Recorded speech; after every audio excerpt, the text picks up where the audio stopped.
Don't forget to like and subscribe to follow good stories. After hearing Vicente's request, Lord Antonio spoke up. Do you intend to allow her inside your office, Your Highness? Vicente remained silent, letting Antonio finish his point. It should be more than enough for me to keep an eye on her. I'm afraid I don't see any reason. Before he could finish, Vicente interrupted him. Does it bother you that she enters a room that even you cannot freely enter? As he spoke, he placed his hand on Antonio's shoulder, making him fearful. Why, Your Highness? That's not what I meant. At this, Vicente patted Antonio on the shoulder. There's no need for concern. There's just something I want to confirm for myself.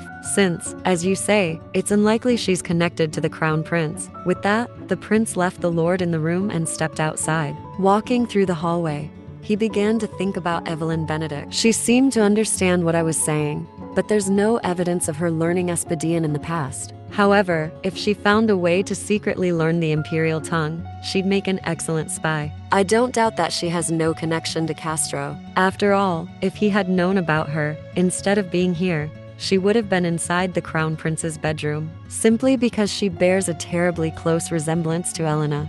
Thinking of this, Vicente took out a blood-stained handkerchief from the drawer. Clenching it tightly, he thought, in any case, this is something I can use to my advantage. After all, if she's my weakness, then that makes her Castro's weakness as well. Suddenly, Vicente let out a mocking laugh. It seems this time, luck is on my side. Flashing back to the past, there was a time when Elena was still young and once had a fever. A woman placed her hand on Elena's forehead. Your fever is getting worse, Lady Elena. I think it'd be best to cancel your class today. I'll go tell the Marquis about this. So please, before she could finish, Elena sat up. No, father will be upset if you tell him that. Besides, he might think I'm feigning sickness. Elena was startled when the woman insisted on her taking the medicine. In that case, please take this medicine and rest. Today's morning class will be starting late, my lady. Elena struggled, not wanting to take the medicine. The woman still tried to put the spoonful of medicine into her mouth. I saw the wheel of the carriage get stuck in the mud. This elderly woman was Hilda Lundgren. She was my nanny and was like a mother to Elena. She had the ability to hear and see what others couldn't, though the only person who believed her was probably Elena. Elena always felt more secure whenever Hilda was by her side while sleeping. Back then, Hilda held Elena's hand and felt heartbroken. Ah, my poor lady, it may be difficult, my lady, but you must endure it and continue enduring it. Your fate is intertwined with a strong kind of destiny. At the end of your struggle, your life will begin anew, unknown to anyone, in a foreign place, and with a new body. Then came a knock on the door and a loud call. Evelyn. Elena woke up from that dream. Maria's voice echoed outside the door. Hurry up and come out. Lord Antonio's looking for you. After changing her clothes before Evelyn could ask anything, Maria pulled her along hurriedly. Spare me that foreign gibberish. It seems to be something urgent. So hurry and follow me. I swear I won't forgive you if I get in trouble because of you. Evelyn's face was full of thoughts. Maria's attitude has completely changed after what happened yesterday. Is it because I acted on my own? Or does she begrudge me for some personal reason? Normally, her attitude would have upset me, but my mind is in disarray because of that dream about Hilda. What was it that she told me? I don't know why I only remembered this now, but if my memory is correct, I must seek her out in secret. Before Evelyn knew it, Maria had dragged her to the main hall. Lord Antonio was already there waiting. Evelyn Benedict. Evelyn bowed in response to his greeting. Good morning, Lord Antonio. I heard you were in a rush looking for me. Antonio, addressing Evelyn, told her he had a task for her. Hearing this, the three maids gathered together, whispering to each other. Then, Lord Antonio continued, starting from today, you shall be responsible for serving Prince Vicente his tea. Evelyn was shocked upon hearing this task. She would have to bring tea to Vicente twice a day. At PM and PM, the three maids whispered among themselves. Did you hear that? Looks like the prince has taken a liking to her. Maria chimed in. The prince himself appointed that duty to her, huh? She doesn't even speak Espadian, yet she's somehow found a way to bewitch him. What a vile woman. Taking on this task, Evelyn was not pleased at all. Getting insulted right to my face is something I expected. After all, I'm a foreigner who isn't supposed to know the imperial tongue. What worries me right now is the fact that he deliberately chose me even though I made the worst first impression. It's as if he's goading me to leak his information. Lord Antonio's question pulled Evelyn out of her thoughts. Are you listening, Evelyn? She immediately apologized. Apologies, my lord. What were you saying? Antonio took a key from his hand and handed it to Evelyn. Take this. It's a key to His Highness's office. There are only 3 copies of that key. The prince and I each have one, and you're currently holding the third. It'd be in your best interest to be cautious with your conduct. Evelyn replied, I shall take your warning to heart, my lord. At that moment, Vicente appeared on the stairs. Lord Antonio thought to himself, perhaps it's better this way. I may be subjected to more direct scrutiny, but I've gained quick access to Vicente's office with this. He glanced at Vicente. The faster I am, the sooner the madam will let her guard down and trust my loyalty without second thought. She's sure to blindly gobble down whatever information I feed her. If the rumors regarding me and Vicente don't get worse, Suddenly, Antonio placed his hand on Evelyn's shoulder. Evelyn Benedict, is there something you've been hiding from me? Evelyn was stunned, turning to look at him amid the wary gazes of the 3 maids. Evelyn answered, forgive me, my lord, but could you repeat that again for me in Britannian? Hearing this, he glanced at the prince and then warned Evelyn, keep this in mind, Evelyn. If you had hesitated to answer my question for even a second longer, you would have lost your head by now. Leaving the room, Evelyn was so terrified that she could barely walk. She had to lean against the hallway walls to steady herself. Stopping there, she thought to herself, I thought I'd finally earned a little trust. I didn't expect to be threatened so blatantly like this. Besides, the rumor Maria spread, there are bound to be several rumors about me circulating. There are countless eyes and ears inside this place, and each person has their own master. They answer to. With all the attention focused on me right now, I mustn't let anyone see me shaken up like this. Suddenly, a man approached her asking, are you all right? You don't look very well. Oh, you must be the maid who came over from Britannia. Seeing that she still didn't respond, he switched to Britannian. Are you all right? Did I say it right? Hearing this, Evelyn took out the cards that Antonio had given her from her pocket. Looking at this man, she thought, if there's a silver lining in all of this, it's that this situation won't last very long. The frequency may have lessened with his banishment, but Vicente is a soldier who has always guided his knights on the front lines. As she thought, she handed those cards to the man. While Castro indulged himself in all kinds of vices, Vicente was accomplishing many things, and that naturally made his name well known. Not only that, but there are still some who back the former emperor. I doubt the current emperor will be able to keep this up forever. Vicente will one day return to his rightful place. So, until then, I must get rid of any suspicious documents while only leaking information that will do Vicente the least amount of harm. I'll do everything I can. Evelyn grasped the key in her pocket tightly, then took it out and placed a kiss on it. She was determined to do everything to protect Vicente. 10 days later, at Ponferrada Palace, a red-haired knight blocked Evelyn's path on the stairs. Forget it. Why do we even bother? In Evelyn's hands was a teapot for Vicente. The knight continued, what's the point in questioning her every day? It's not like she can speak the imperial tongue. This man was Dante, Vicente's aide-de-camp. At this point, Lucas, who was standing next to him, spoke up. It should be fine to just let her in since the captain is the one who told us to. Meanwhile, the 2 knights continued to stare at Evelyn. Suddenly Lucas spoke. Can't you see that she can't get by because of your bulk, Dante? Hearing Lucas, Dante scratched his head apologetically. Evelyn never imagined they could be this easygoing. She advanced towards the room when Dante continued.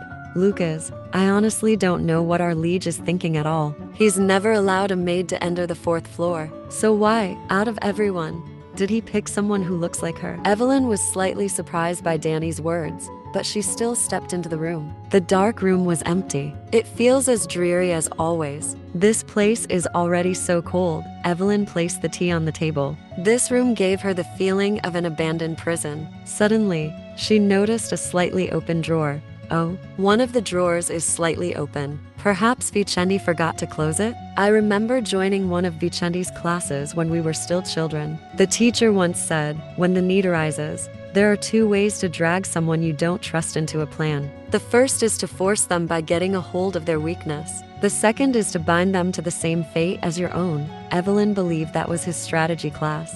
From a young age, Vicente had been considered an outstanding student. This must be a trap he set up to test me. He probably placed some important-looking documents too. Although she thought this, her curiosity got the better of her. She opened the drawer to find her personal file and a blood-stained handkerchief. Suddenly, Vicente stepped into the room. "What are you looking at, Evelyn?" In his hand, he was holding a wine glass. Vicente slowly approached and continued, "Have you frozen in place?" Without answering, Evelyn pretended not to understand what he was saying and responded in Britannian, "Your Highness." Without replying, he continued speaking in his own language. "The tea's gone cold." He then picked up the teacup and brought it to Evelyn's lips. "Drink it." Vicente smiled. "How's it taste?" "All right. You can't speak the imperial tongue yet."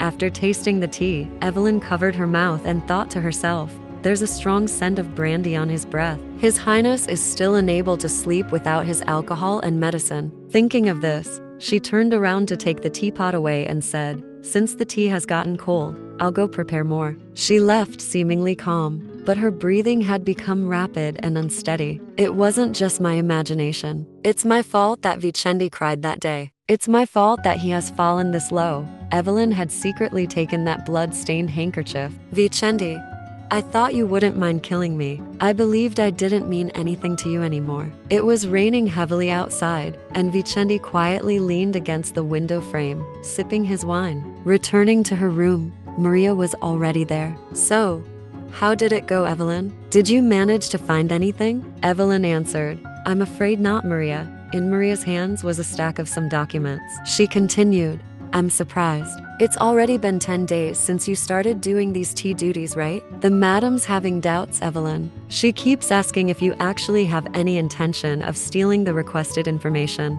Evelyn nervously explained, "But you know Prince Vicente isn't a careless man, Maria. He always stores his papers safely inside his drawers." In reality, he had displayed them openly as if provoking Evelyn. However, Maria had no way to verify whether Evelyn was telling the truth. After all, Evelyn was the only maid allowed inside his office. Evelyn said to Maria, "It seems that I've yet to earn his trust." Maria didn't seem pleased with Evelyn's response. She stepped closer to Evelyn and said, "Whatever it may be, it means you haven't made any progress." She pointed her finger at Evelyn and continued, "I don't feel the slightest bit of remorse for spreading the rumor that you seduced the prince." Evelyn didn't understand why Maria mentioned that or what she was trying to do. Maria's voice still grumbled, "Everyone here came out of desperation, Evelyn. There are plenty of people with debts and sickly family members." She trembled as she spoke. "As for me, I really wasn't like this in the beginning. I didn't intend to develop any feelings for Prince Vicente,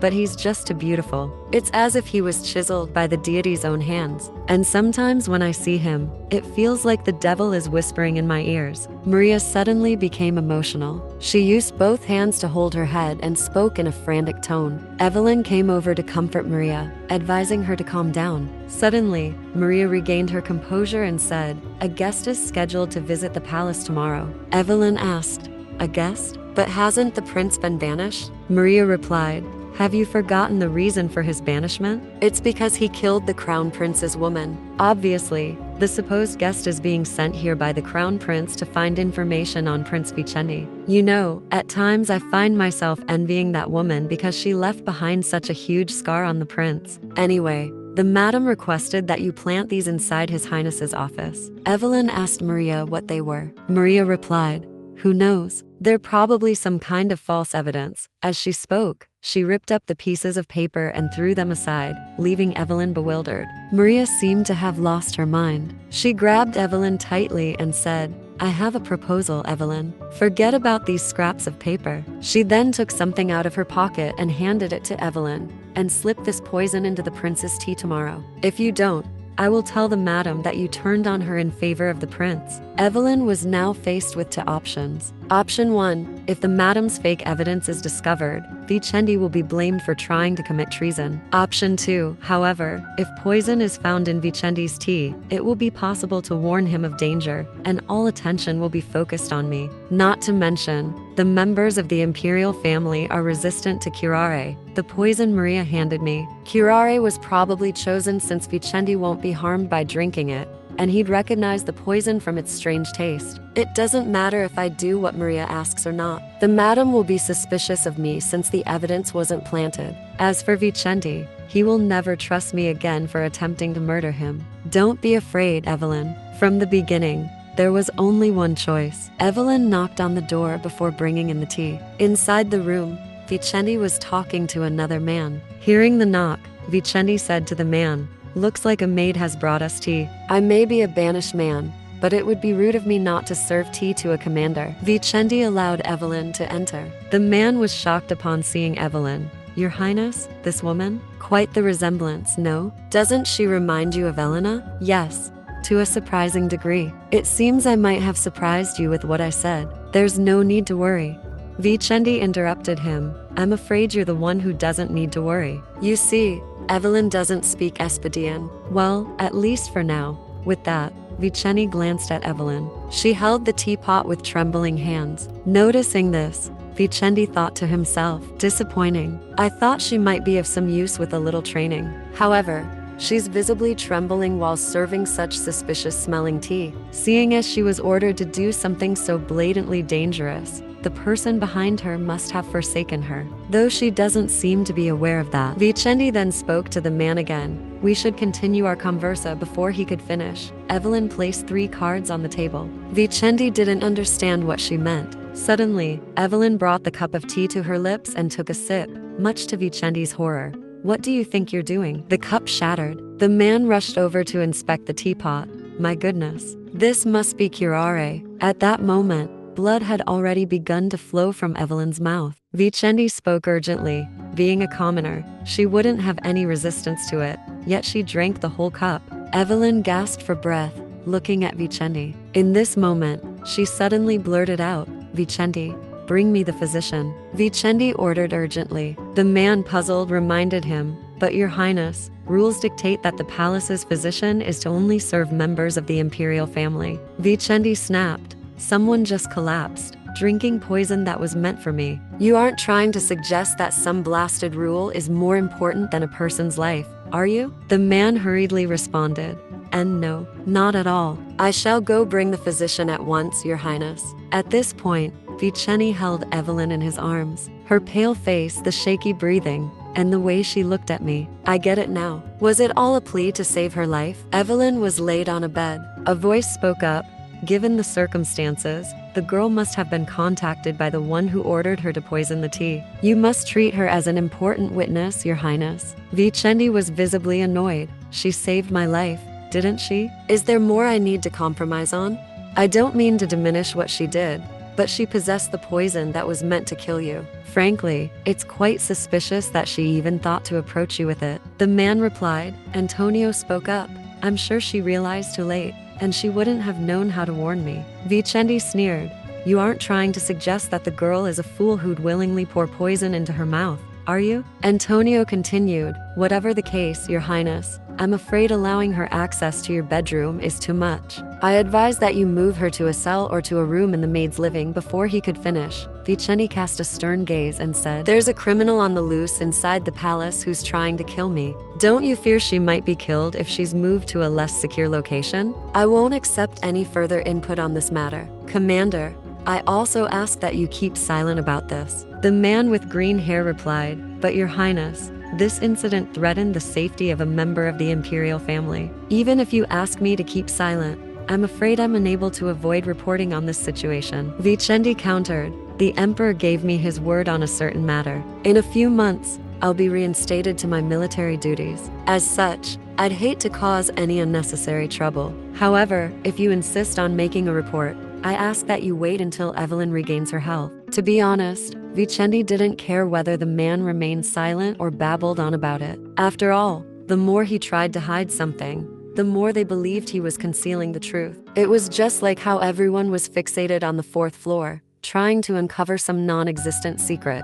Vicente continued, The imperial interrogation is a difficult thing to endure, even in the best of health. The girl is already weak as it is. I hope you won't make her strain herself further." As he spoke, Vicente sat down next to Evelyn. The two men exchanged glances. The man with green hair covered his mouth and cleared his throat. "Understood, Your Highness." The door closed, and Vicente's voice echoed, "Good. You may take your leave now." Now, alone in the room with Evelyn, Vicente wondered what she was thinking. She had hidden all the evidence he had deliberately left out in the open for her. And now, she had drunk the poison meant for him. It was as if she was willing to throw her life away to protect him. But Vicente still didn't understand why she was doing this. There was no special bond between them, and that was precisely the problem. Vicente truly did not understand her motives. In her dream, someone called out Elena's name. "Elena de Castalla. You aren't going to be this absent-minded in front of the crown prince,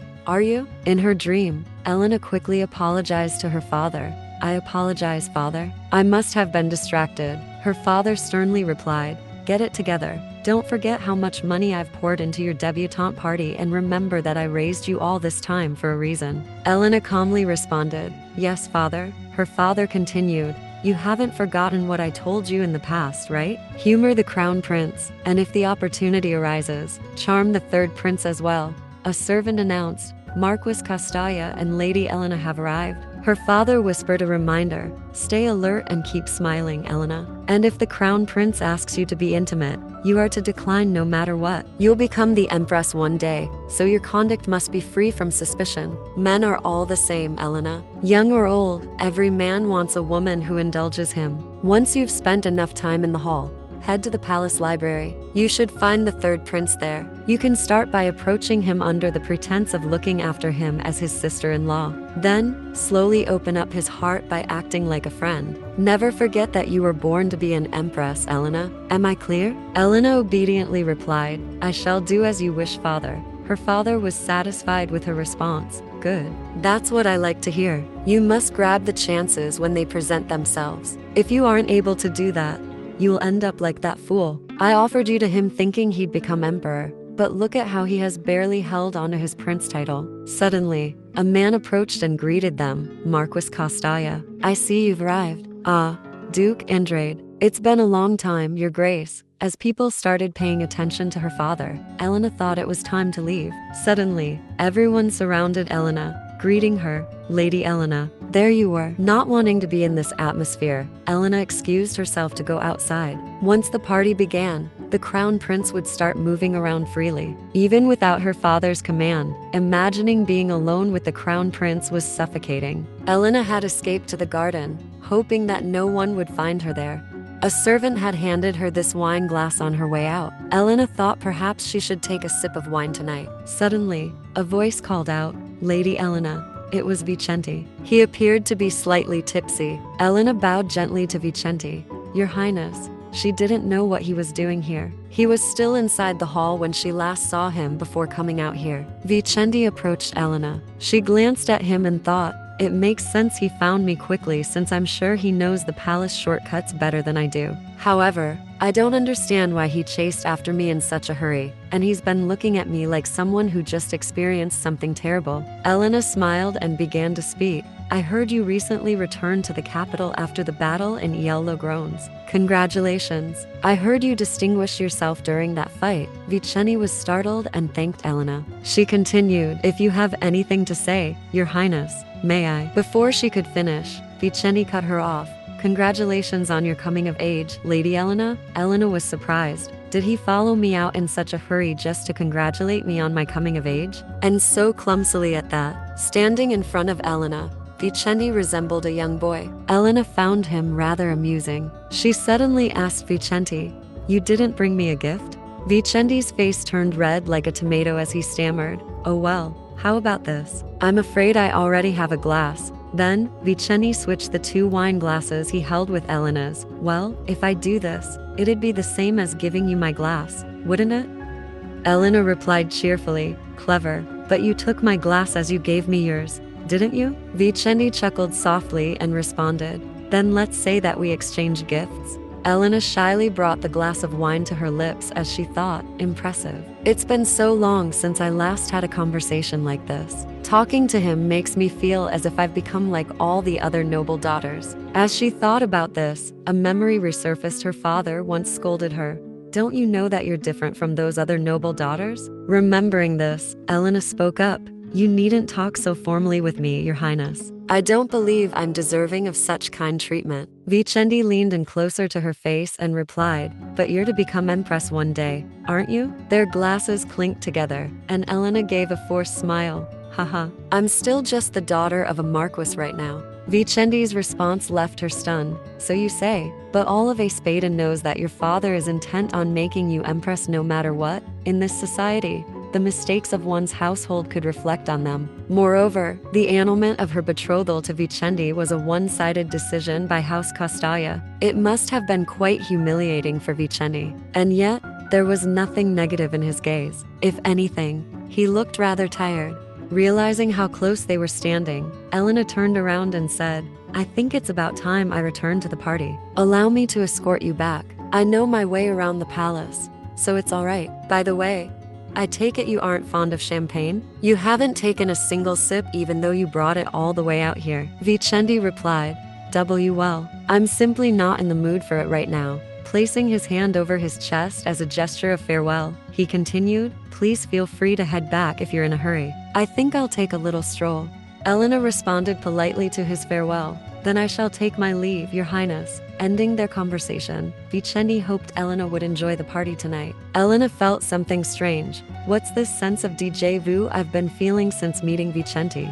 Just as Vicente was about to turn away, Elena called out, excuse me, Your Highness. Didn't we have a similar conversation in the past? I remember you doing something like this for me. No, it wasn't in the past. It was. At this point, Elena suddenly woke up in Evelyn's body. Looking around at this unfamiliar room, she wondered where she was. Just a few moments ago, I was in a fancy party hall in the palace garden. She sighed. All of her memories were gradually returning. She suddenly realized, Maria, the poison, Vicente, Evelyn. Elena trembled, realizing she was still alive. Just as she had predicted, Vicente had not completely turned his eyes away from her. At that moment, Vicente appeared out of nowhere and placed his hand on her shoulder. You should stay in bed. You've been asleep for 2 whole days, so you'll strain your body if you stand up now. Looking at Vicente, Elena thought, maybe it's because I saw him in my dream just now, but it feels so surreal seeing Vicente in front of me. I'm certain he's still the same wonderful person. Vicente's voice cut through her thoughts. Since things have come to this, why don't the two of us have an open discussion? Who is the person that ordered you to do this? Give me the name of the one who handed you the poison. As he spoke, he lifted Evelyn's chin, and spare me your shoddy acting, Evelyn Benedict. Will Vicente recognize Elena in Evelyn's body? Let like and subscribe to follow chapter 3 of the manhwa. Please save me on the revamping review channel.